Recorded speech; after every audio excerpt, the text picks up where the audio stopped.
Here we got a 1950 Oldsmobile, and you can see it's got the full windshield without having a split windshield. A lot of cars back in 1950 did not have that full wraparound windshield, so this is like a new thing, modern design.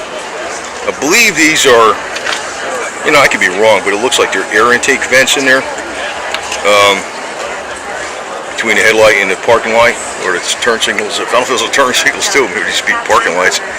So, and again, it's just got the windshield on there with the, and it has that little device.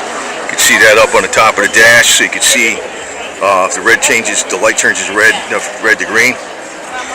And again, you got the big old wheel, which I mentioned many times before, that because a lot of cars didn't come with power steering, you need that wheel to park with manual steering. This thing's for sale too. Or no, maybe another one is. Yeah, for sale sign back there. I don't know if it's this one now.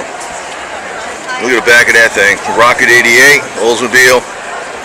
And you know, these emblems, instead of freaking putting a piece of plastic on there, these are really made out of steel. You got the globe.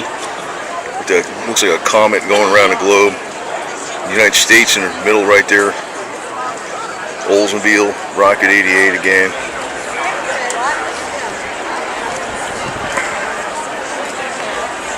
You know, it's amazing that they can't build cars like this today, with these type of materials, cost effective with all these robotics and stuff. It's probably because the corporate CEOs are taking so much damn money. I mean, I'm not a socialist, but I can tell you this, they're getting way more, they're getting like, you know, if you take the same, you know, inflation value or whatever it is that valued $1 back in the 50s, you know, the corporate CEOs would make so many times as much as the workers, but today they make many more times than the workers do.